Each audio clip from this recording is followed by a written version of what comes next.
আবার বলেন ভুয়া ভুয়া, খাজা বাবা ভুয়া। আবার বলেন চ্যালেঞ্জ তোলো। তো খাজা যদি আজমিরে থাকে চিটাং আসবে কেন? হুজুর খাজা মঈনুদ্দিন চিশতি হাসান সঞ্জারি রাদিয়াল্লাহু তাআলা আনহুর জন্ম 530 খ্রিস্টাব্দ হিজরিতে। দ্য প্রিচিংস অফ ইসলাম এই কিতাবের মধ্যে স্যার T.R.W. আর্নল্ড, অনেক বড় নামকরা রাইটার, আল্লামা ইকবালেরও শিক্ষক, উনি দ্য প্রিচিং অফ ইসলামে লিখেছেন। এর পরবর্তীতে শেখ মুহাদ্দিস দেহলভী, আব্দুল হক দেহলভী রাদিয়াল্লাহু তাআলা, উনার আখবারুল আখিয়ার। আমি মাদ্রাসার ছাত্রদের জন্য বলবো, হুজুর খাজা মঈনুদ্দিন চিশতি রাদিয়াল্লাহু তাআলা আনহুর জিন্দেগি যেই কিতাবপত্র, এগুলো বাজারের মধ্যে তেমনটা মিলে না। তাতারিরা যখন আমাদেরকে আক্রমণ করেছে তখন আমাদের ম্যাক্সিমাম কিতাবপত্র নষ্ট করে দিয়েছে। কারণ তারা জানে একটা জাতিকে ধ্বংস করতে হলে তার কিতাবপত্র ধ্বংস করে দাও, জাতি এমনিতেই ধ্বংস হয়ে যাবে। সেই জায়গার মধ্যে অসংখ্য কিতাব নষ্ট হয়ে গেছে। তবুও খাজা মঈনুদ্দিন চিশতি সম্পর্কে যদি আপনারা কিতাবপত্র চান তাহলে এই কিতাবপত্রগুলোর নাম মনে রাখবেন। সিয়ারুল আউলিয়া সবচেয়ে নির্ভরযোগ্য কিতাব, যেটা খাজা নিজামুদ্দিন আউলিয়া রাদিয়াল্লাহু তাআলা আনহুর সমসাময়িক কালে ইমাম কেরমানির লেখা। এরপরে সিয়ারুল আখতাব আছে, হুজুর আব্দুল হক মুহাদ্দিস দেহলভীর আখবারুল আখিয়ার আছে, সিয়ারুল আরেফিন আছে, সিয়ারুস সালেকিন আছে, কিন্তু সবচেয়ে নির্ভরযোগ্য সিয়ারুল আউলিয়া। এই কিতাবগুলা হচ্ছে হুজুর খাজা মঈনুদ্দিন চিশতি রাদিয়াল্লাহু তাআলা আনহুর সম্পর্কে লিখিত মূল মৌলিক কিতাবগুলা। এর বাইরেও থাকলে একটা দুইটা থাকতে পারে। এটা হচ্ছে হুজুর খাজা মঈনুদ্দিন চিশতির 530 হিজরি। আমি হিজরিটা বলছি আমাদের এই নতুন প্রজন্মকে জানান দেওয়ার জন্য। আপনারা আবার মনে করবেন উনি 200 বছর আগের 300 বছর আগের নাজি, 530 হিজরির লোক। এরপরে জন্মগ্রহণ করেছেন ইরানের সিস্তান এলাকার সঞ্জর গ্রামে, সেই কারণে নাম সঞ্জারি। না, আরো মতামত আছে, আমি শুধু মূল কথাগুলা বলে মৌলিক পয়েন্টে চলে যাচ্ছি। মাতা এবং পিতা দুই দিক থেকে হযরতে খাজা মঈনুদ্দিন চিশতিকে বলা হয় নজিবুত তারাফাইন, মানে মাতার দিক থেকে এবং পিতার দিক থেকে আলে বাইত রাসূল, বাবার দিক থেকে হুসাইনি, মার দিক থেকে হাসানি। বেলায়েতের খামিরের জন্য মূল জিনিস রক্ত, তো রক্তই তো আমার নবীর রক্ত। ও ভাই, বাবার ছেলেকে দেখতে বাবার মতো লাগে না? কথাবার্তা, চাল চলন, জেনেটিক একটা ব্যাপার থাকে। তো যারা জেনেটিক ইঞ্জিনিয়ারিং করে তারা জানে। তো আমার নবী দুই দিক থেকে রক্ত বহন করে। আমার নবীর ফুলের সুগন্ধ খাজা মঈনুদ্দিনদের গায়ে বেশি ছিল, বেশি ছিল।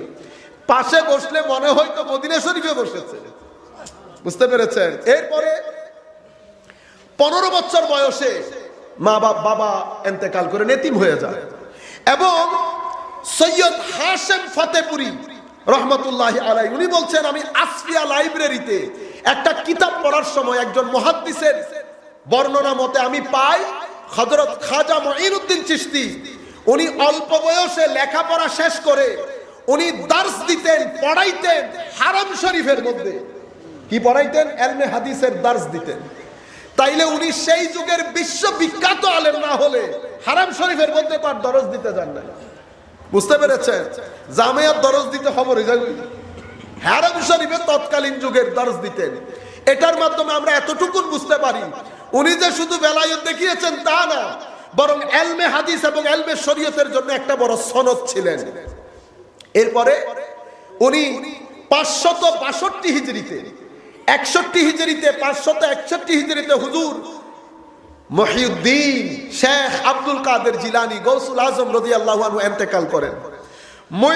মহিউদ্দিন বাগদাদ থেকে চলে যান, মঈনুদ্দিন বাগদাদে আসেন। তখন হযরতে উসমান হারওয়ানি, হারওয়ান গ্রামে, যেটাকে আমরা পরে উসমান হারুনি বলি, কি বলি? হারুনি। শব্দ হচ্ছে উসমান হারওয়ানি, হারওয়ান গ্রাম। তো ওই হারওয়ান গ্রাম থেকে বলতে বলতে কি হয়ে গেছে? হারুনি। উসমান হারওয়ানির দরবারে বায়াত গ্রহণ করেন। দীর্ঘ 20 বছর হযরতে উসমান হারওয়ানির সুহবতে খেদমত করেছেন। 20 বছর পরে ছাত্র যখন পরিপূর্ণরূপে ভিতর বাইরে তৈরি হয়ে যায়, হযরতে উসমান হারওয়ানি রাদিয়াল্লাহু আনহু হুজুর খাজা মঈনুদ্দিনকে নিয়ে হজে বের হন। হেরেমে পাকের মধ্যে যখন রুহানি ভাবে উনি চান যে উস্তাদ ছাত্রকে আল্লাহর কুদরতির হস্তে অর্পণ করবে, গায়েব থেকে আওয়াজ আসে যে উসমান মঈনুদ্দিন আল্লাহর মাহবুব হয়ে গেছে। হযরত খাজা উসমান হারওয়ানি এটা খুশিতে আত্মহারা, ছাত্রকে মাওলায়ে করিম নিজের মাহবুব হিসেবে কবুল করেছেন। এই খুশিতে হারেমে পাক থেকে উনি মদিনায়ে মুনাওয়ারায় যান। সিয়ারুল আউলিয়ার মধ্যে আছে। মদিনায়ে মুনাওয়ারার মধ্যে আমার নবী সাল্লাল্লাহু আলাইহি ওয়াসাল্লামের হাতে দেওয়ার পরে আমার নবীর হাতে অর্পণ করেন। খাজা মঈনুদ্দিন আমার নবীকে সালাম করেন। সালাম করলে আমার নবী জবাব দিয়েছেন, ওয়া আলাইকাস সালাম ইয়া কুতুবাল আকতাব, ইয়া কুতুবাল মাশায়েখ, ও মাশায়েখদের কুতুব ইমাম, তোমার উপরও আল্লাহর রহমত বর্ষিত হোক। মনে রাখবেন, কুতুব বেলায়েত জগতের সর্বোচ্চ চূড়ার নাম হচ্ছে কুতুবিয়ত।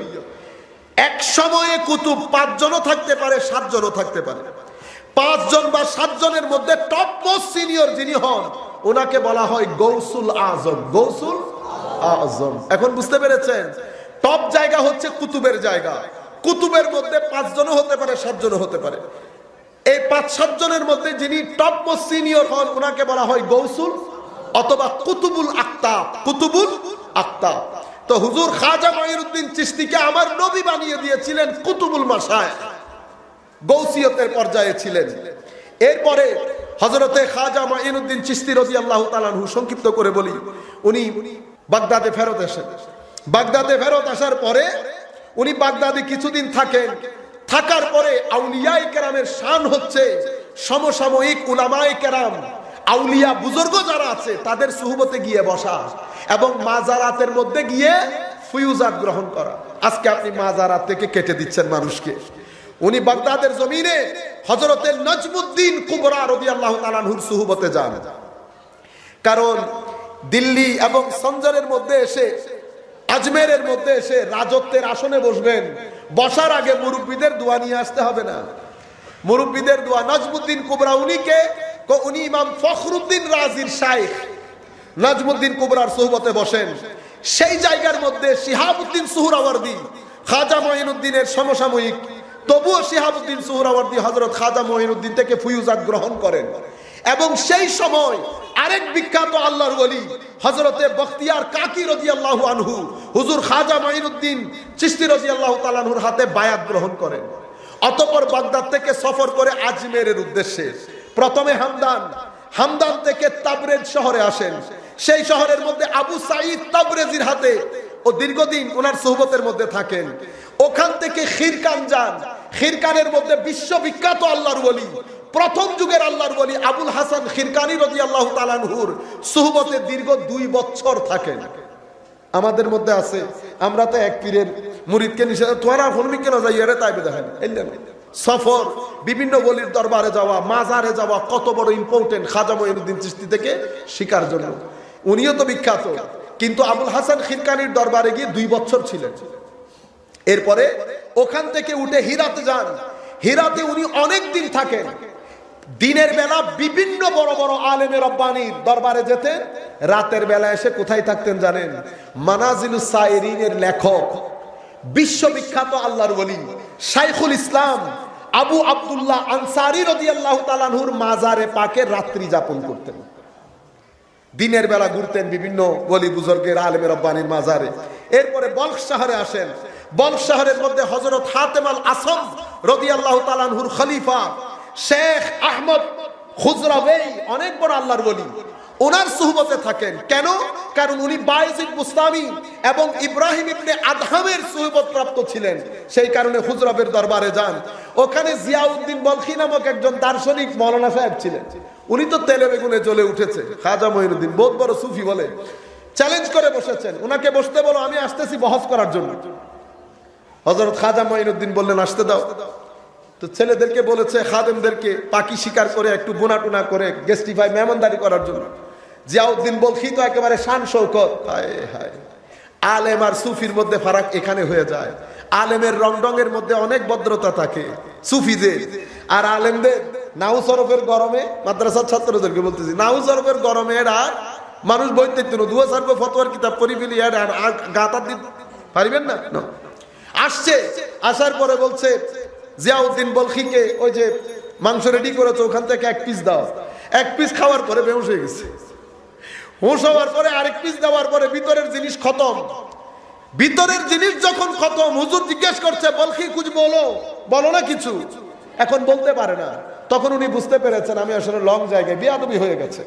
হযরত জিয়াউদ্দিন বলখি ক্ষমা চেয়েছেন, ক্ষমা চেয়ে খাজা মঈনুদ্দিনের সুবত এখতিয়ার করে আল্লাহর ওলিতে পরিণত হন। সেখান থেকে হুজুর খাজা মঈনুদ্দিন চিশতি রাদিয়াল্লাহু তাআলা আনহু গজনি এসে লাহোর আসেন। লাহোরের মধ্যে হযরতে দাতা গঞ্জে বখশ আলী হুজবেরি রাদিয়াল্লাহু তাআলা আনহুর দরবারে 40 দিনের মতো ছিলেন। মাজারে পাকের মধ্যে সারা দিন রাত মাজারে পাকের মধ্যে থেকে ফুয়ুজাত গ্রহণ করেন। কারণ এশিয়ার মধ্যে খেদমত আঞ্জাম দেবেন, দাতা গঞ্জে বখশ আলী হুজবেরি যদি সিগনেচার না করে এখানকার খেদমত তো করা সম্ভব না। সেই কারণে এই হিত্তার খেদমত বাংলাদেশ, ইন্ডিয়া, পাকিস্তান, শ্রীলঙ্কা, এই খিদমত রুহানি খিদমত যারা আঞ্জাম দিয়েছেন প্রত্যেকের চিঠির উপর খাজা দাতা গঞ্জে বখশ আলী হুজবেরির সিগনেচার এসেছে।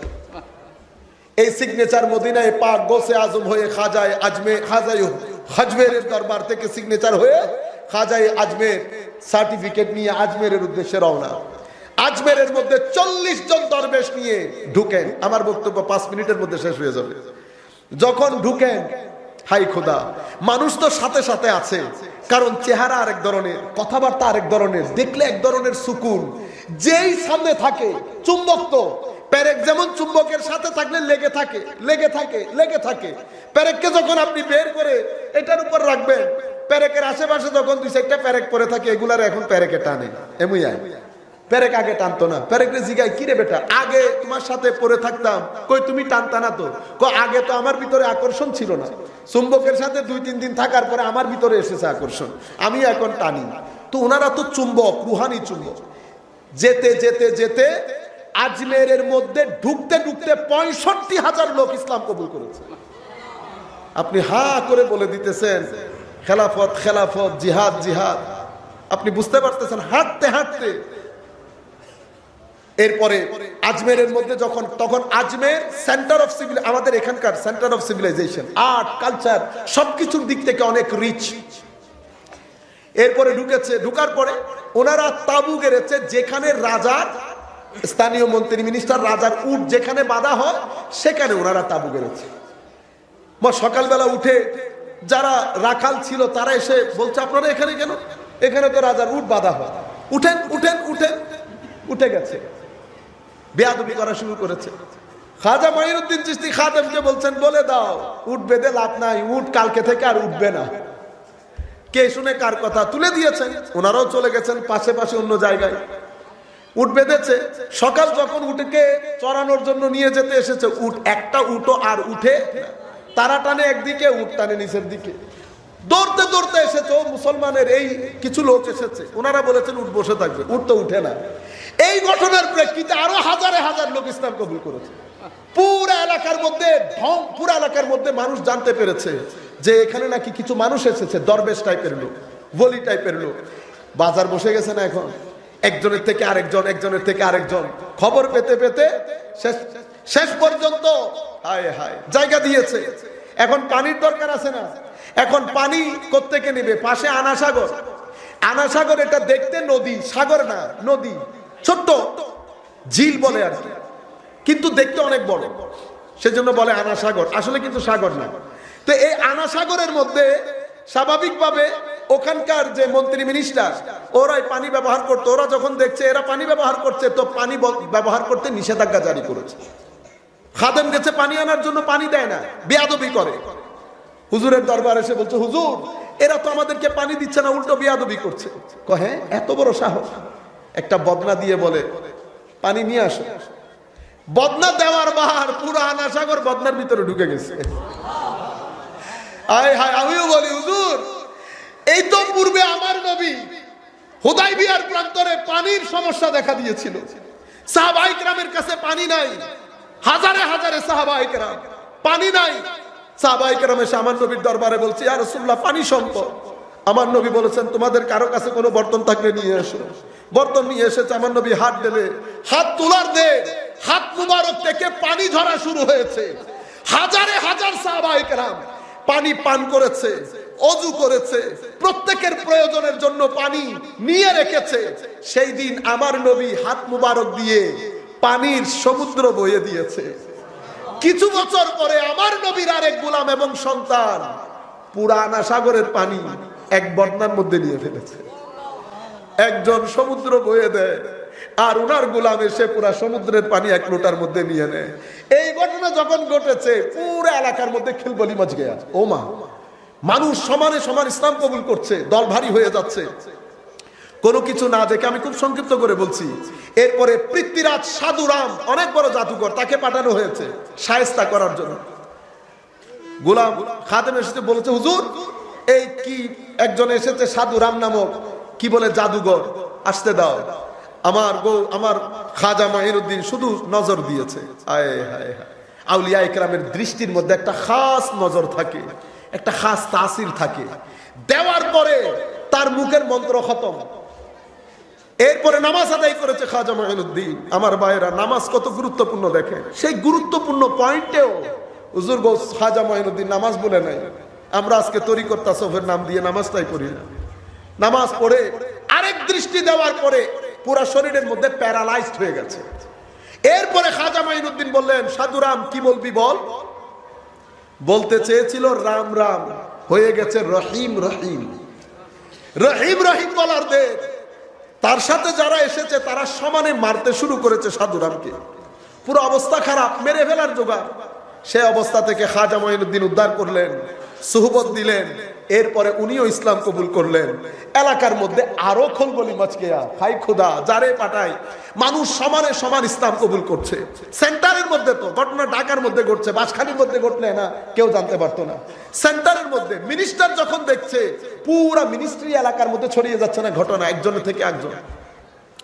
এরপরে তাদের সর্বশেষ অস্ত্র রাজা পৃথ্বীরাজ, এই কি বলে অজয় পাল, আমরা আমাদের বিশ্ববিখ্যাত আমাদের কাওয়াল, এশিয়া মহাদেশের মধ্যে মানে আপনি বলতে পারেন দ্য লেজেন্ড, আমাদের আমিনুল ইসলাম কাওয়াল মরহুম। আমরা দোয়া করি মাওলাই করি উনাকে জান্নাতুল ফেরদৌসের আলা মাকাম দান করুন। আমরা বিনয়ের সাথে স্মরণ করছি উনাকে। উনি ওই যে কাওয়ালি করতেন না, জয়পাল যুগী কো কালমা পড়ায়া, অজয় পাল তৎকালীন যুগের আপনি হয় না মার্জা, সবার শেষ জাদুর মধ্যে। এটা হচ্ছে আখেরি পয়েন্ট, আখেরি বল পাঠাইছে। খাদেম এসে বলতেছে, হুজুর অজয় পাল তার পুরা সৈন্যবাহিনী নিয়ে আসছে। হুজুর খাজা মাইনুদ্দিন খাদেমকে বলেছেন, এটা নিয়ে যাও, এখানে একটা দাগ এঁকে দাও। হুজুর কেন? এই দাগের মধ্যে কেউ ঢুকতে পারবে না। অজয় পাল তার সমস্ত বল দিয়ে চেষ্টা করেছে, দাগের মধ্যে ঢুকতে পারে নাই। শেষ পর্যন্ত সে উড়তে শুরু করেছে, উপর দিয়ে আসতে পারে। হুজুর খাজা মঈনুদ্দিন জুতা মুবারককে বললেন, গিয়ে রে পিটাইয়া নিচে নামা। জুতা মুবারক পিটাইয়া নিচে নামা। নামানোর পরে বাকি ঘটনা যা ঘটেছে আসল পয়েন্টের মধ্যে, এটা শোনার পরে উনি শেষে রাজা পৃথ্বীরাজের কাছে ডেলিগেশন পাঠান, মুসলিম আয় আমার হুকুমত গ্রহণ করে নে। পৃথ্বীরাজ ডেলিগেশনকে বেয়াদবি করে, বের করে দেয়, অসম্মান করে, লাঞ্ছিত করে। এটা শোনার পরে খাজা মাইনুদ্দিন চিশতি রেগে একটা জবান দিয়ে একটা শের বলেন ফার্সিতে। মূল কথা হচ্ছে এটা, তুই বড় বেয়াদবি করে ফেলেছিস, তোকে আমি জিন্দা গ্রেফতারের ব্যবস্থা করতেছি। এটা হুজুর খাজা মাইনুদ্দিন বলার দে শিহাবুদ্দিন গৌরী আফগানিস্তানের ময়দানে বসা, উনি ঘুমাচ্ছিলেন। ওই ঘুমের ঘরে খাজা মাইনুদ্দিনের আওয়াজ গেছে শিহাবুদ্দিন গৌরীর কানে। শিহাবুদ্দিন গৌরী দাঁড়িয়ে যায়, সৈন্যবাহিনী তৈরি করে, তৈয়ার করে পৃথ্বীরাজের উপর আক্রমণ করে। এই ভূখণ্ড 1000 বছরের জন্য মুসলমানের কর্তলগত হবে। আপনারা ঐতিহাসিকরা লিখেন শিহাবুদ্দিন গৌরী আসল বিজেতা। আমরা বলি শিহাবুদ্দিন গৌরী আসল বিজেতা না, আসল বিজেতা হুজুর খাজা মাইনুদ্দিন চিশতি। ডাক খাজা মাইনুদ্দিন দিয়েছেন। যুদ্ধ রুহানি ভাবে হয়েছে, জাহেরি ভাবে যুদ্ধে জিতার কথা ছিল না। এই যুদ্ধের মধ্যে খাজা মাইনুদ্দিনের ব্যাকআপ ছিল। সেই কারণে মুসলমানরা 1000 বছর মুসলমানরা হুকুমত ছেড়ে দিয়েছে, কিন্তু এক রাজার রাজত্ব রয়ে গেছে। মুকুটহীন সম্রাট খাজা মঈনুদ্দিন চিশতি হাসান সঞ্জরি রাদিয়াল্লাহু তাআলা আনহু, সেদিনও রাজায়ে হিন্দুস্তান, আজকেও রাজায়ে হিন্দুস্তান। মুসলমান বলেন, বুদ্ধ বলেন, খ্রিস্টান বলেন, হিন্দু বলেন, প্রত্যেকের জন্য রাজায়ে হিন্দুস্তান হিসেবে আজকের দিন পর্যন্ত প্রতিষ্ঠিত। কারণ রাজায়ে হিন্দুস্তানের আসল উপাধি কেউ দেয় নাই, এটা মদিনায়ে মুনাওয়ারা থেকে হয়েছে। যেটা মদিনায়ে মুনাওয়ারা থেকে হয়, সিদ্ধান্ত মদিনায়ে মুনাওয়ারায় হয় না, এখানে এক্সিকিউট হয়, আসল সিদ্ধান্ত উপরে হয়। উপর থেকে যখন রাজায়ে হিন্দুস্তান বলা হয়েছে, কিয়ামত পর্যন্ত রাজায়ে হিন্দুস্তান থাকবে। ওয়া মা আলাইনাল বালাগুল মুবিন। ওয়াসসালামু আলাইকুম ওয়া রাহমাতুল্লাহি তাআলা ওয়া বারাকাতুহু।